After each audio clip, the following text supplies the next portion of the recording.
What is deschooling? And does it really matter? Lots of ideas float around about this word deschooling. So I want to clear some of that up because, yes, it matters a lot.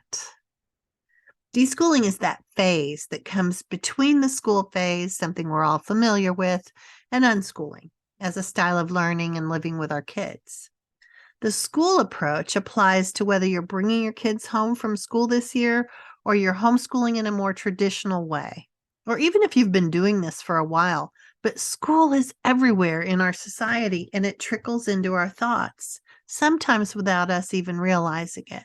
And that's why it's so important to understand it so we can recognize it when it shows up. Because deschooling is all about getting rid of the unnecessary schoolish ways that lurk in our heads. It's about shifting our mindset so we can see what's really true about actually learning and what isn't.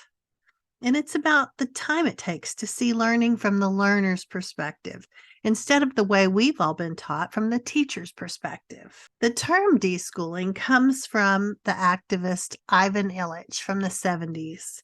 He wrote this book, Deschooling Society, all about letting go of the ideas that have begun to permeate our society. He said, "School prepares for the institutionalization of life by teaching the need to be taught." And he also said, "Most learning is not the result of instruction. It is rather the result of unhampered participation in a meaningful setting. Most people learn best by being with it, yet school makes them identify their personal and cognitive growth with elaborate planning and manipulation." So, what do we mean when we say arbitrary and unnecessary school tools, that we don't need these? These are things like tests and quizzes and scope and sequence, grade level, age segregation, breaking life into separate subjects. These are all tools that the school needs, but that we don't need when we are homeschooling our kids. Instead of tests and quizzes, we have conversations with them and find out what they know or need to know. Instead of a predetermined one-size-fits-all scope and sequence, they learn when they need it. Assigning grade levels is only for moving people through the system. You don't need to do that when they're at home. Age segregation is for the ease of the system, not because it helps the learners. And breaking life into separate subjects never happens anywhere except for when we're in school. So why is this so hard to do? Because it's more than just letting go of those unnecessary tools. Schools also teach us that truth comes from authority and that you need an expert and you can't be trusted to figure this out. It teaches us that intelligence is the ability to remember and repeat, and that accurate memory and repetition is rewarded.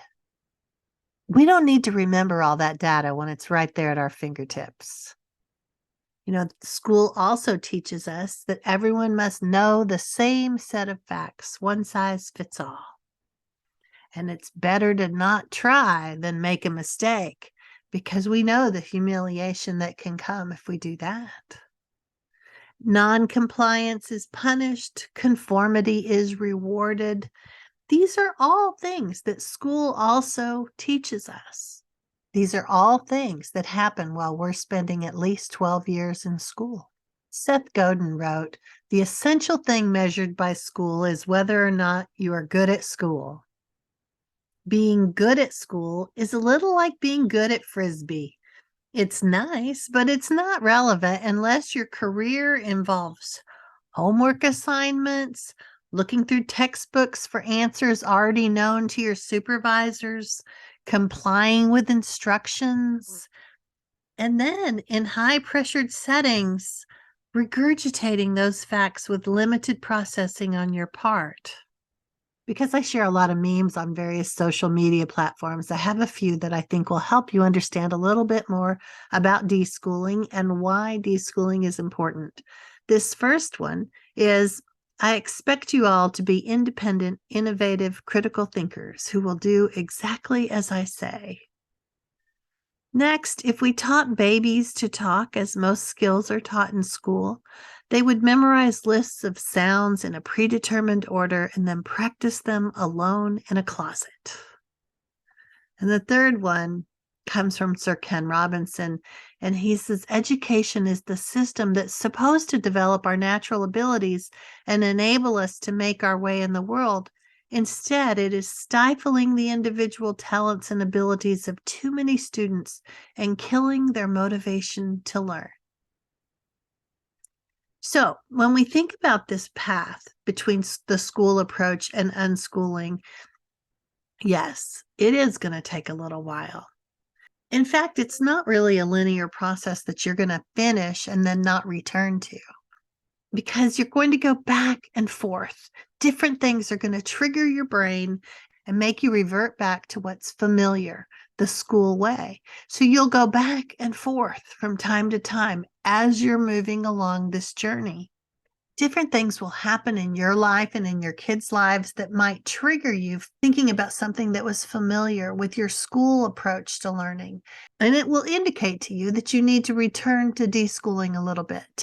I'm not sure we ever really finish deschooling, because as we're moving along an unschooling journey, as parents, we are on uncharted territory.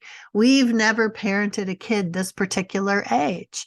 And so different things that maybe happened in our own school experience or that are familiar in our life may trigger us to think about, an expectation that was more of a school expectation than what's really needed by your learner right there in front of you. And so then that means you go back and you read a little bit more about deschooling. What part is true? What part is not true? What part do I need to undo so that I can be more intentional about how we move forward? Sometimes you have to let go of the picture of what you thought it was going to be like and learn to find joy in the story that you're actually living. Also, John Holt said, since we can't know what knowledge will be most needed in the future, it is senseless to try to teach it in advance. Instead, we should try to turn out people who love learning so much and learn so well that they will be able to learn whatever needs to be learned. I think when we remember both of those two things, it will help us understand the deschooling process, because there really is a lot to unlearn. So now you know. You don't have to wonder what deschooling really means when you hear or read the term, and you don't have to beat yourself up if you come back to it as you're moving down this path towards unschooling. Even if you don't end up unschooling, undoing some of these thoughts that we carry with us from school unintentionally will help you and your child connect better on your homeschooling journey. So for those of you watching this as part of the deschooling challenge, I'll have more for you tomorrow.